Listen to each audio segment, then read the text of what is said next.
The Nakajima Kikka, Orange Blossom, was Japan's first jet aircraft. It was developed late in World War II and the first prototype had only flown once before the end of the conflict. It was also called Kōkoku Nigō Heiki. Design and development. After the Japanese military attaché in Germany witnessed trials of the Messerschmitt Me 262 in 1942, the Imperial Japanese Navy issued a request to Nakajima to develop a similar aircraft to be used as a fast attack bomber. Among the specifications for the design were the requirements that it should be able to be built largely by unskilled labor, and that the wings should be foldable. This latter feature was to enable the aircraft to be hidden in caves and tunnels around Japan as the Navy began to prepare for the defense of the home islands. Nakajima designers Kazuo Ohno and Kenichi Matsumura laid out an aircraft that bore a strong but superficial resemblance to the Me 262.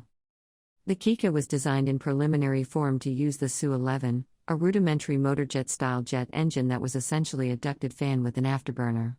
Subsequent designs were planned around the Ni-10, TR-10, centrifugal flow turbojet, and the Ni-12, which added a 4-stage axial compressor to the front of the Ni-10. Tests of this power plant soon revealed that it would not produce anywhere near the power required to propel the aircraft, and the project was temporarily stalled.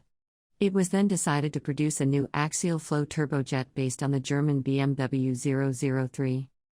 Development of the engine was troubled, based on little more than photographs and a single cutaway drawing of the BMW 003, a suitable unit, the Ishikawa-jima Ni-20, was finally built in 1945.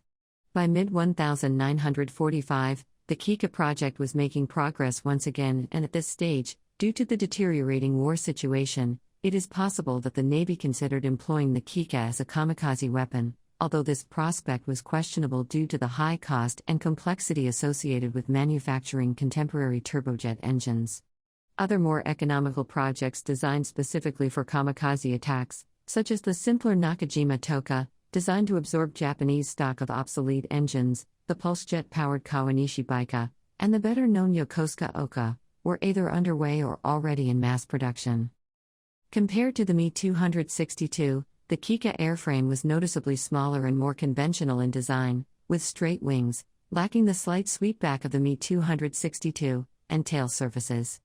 The triangular fuselage cross-section characteristic of the German design was less pronounced, due to smaller fuel tanks. The main landing gear of the Kikka was taken from the A6M0 and the nosewheel from the tail of a Yokosuka P-1Y bomber. Designation. The Kikka is often identified as the Nakajima J9N1, or occasionally J9Y, which according to a researcher at the National Air and Space Museum is incorrect. The official name given to the aircraft was Kikka. Like other Japanese aircraft intended for use in suicide missions, it received only a name. Imperial Japanese naval aircraft were designated similar to U.S. naval aircraft of the time frame. A first letter, denoting the role/type of aircraft, separated by a number that denotes where in the series of aircraft of the same role the aircraft resides, followed by a second letter denoting the design and manufacturing firm, and finally, a second number denoting the aircraft subtype. The first three characters remain constant through all the subvariants an aircraft might be built to. Operational history. The first prototype commenced ground tests at the Nakajima factory on June 30, 1945. The following month it was dismantled and delivered to Kisarazu Naval Airfield where it was reassembled and prepared for flight testing. The first flight took place on August 7, 1945, the day after Hiroshima was bombed by atomic bomb, with Lieutenant Commander Susumu Takauka at the controls. The aircraft performed well during a 20-minute test flight, with the only concern being the length of the takeoff run.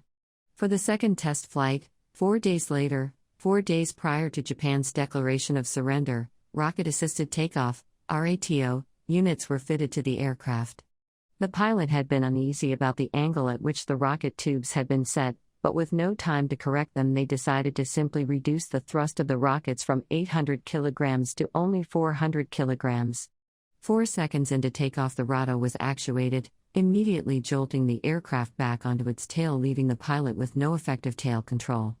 After the 9-second burning time of the RATO ran out, the nose came down and the nosewheel contacted the runway, resulting in a sudden deceleration. However, both engines were still functioning normally. At this point the pilot opted to abort the takeoff, but fighting to break the aircraft and perform a ground loop only put him in danger of running it into other installations. Eventually, the aircraft ran over a drainage ditch which caught the tricycle landing gear. The aircraft continued to skid forward and stopped short of the water's edge. 7. Before it could be repaired, Japan had surrendered and the war was over. At this point, the second prototype was close to completion, and approximately 23 more airframes were under construction. One of these was a two-seat trainer. Other follow-on versions proposed had included a reconnaissance aircraft and a fighter armed with two 30mm Type 5 cannons with 50 rounds per gun.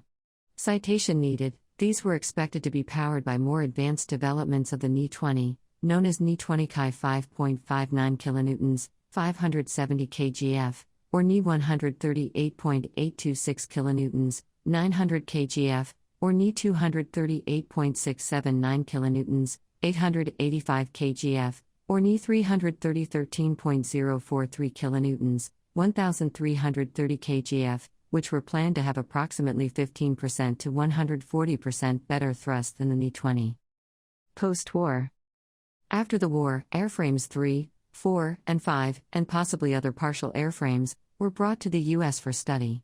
Today, 2 examples survive in the National Air and Space Museum. The first is a Kikka that was taken to the Patuxent River Naval Air Base, Maryland, for analysis. This aircraft is very incomplete and it is believed to have been patched together from a variety of semi-completed airframes. It is seen in the black and white photo in bare metal with 2 Ni-20 engines mounted under the wings. It is currently still in storage at the Paul E. Garber Preservation, Restoration and Storage Facility in Silver Hill, Maryland. The second Kikka is on display at the Nazem Udvar Hazy Center in the Mary Baker Angen Restoration Hangar. Correspondence in 2001 with Japanese propulsion specialist Kazuhiko Ishizawa theorized that Nakajima constructed the museum's Kikka airframe for load testing, not for flight tests. This may explain why the engine nacelles on the museum's Kikka airframe are too small to enclose the Ni-20 engines. 2 Ni-20 jet engines had been taken to the U.S. and sent for analysis to the Chrysler Corporation in 1946. This was only revealed in 2005 by W.I. Chapman, who was in charge of the project at the time. A working engine was assembled with the parts of the 2 Ni-20s, and tested for 11 hours and 46 minutes. A report was issued on April 7, 1947, titled Japanese Ne-20 Turbojet Engine. Construction and Performance. The document is now on display at the Tokyo National Science Museum.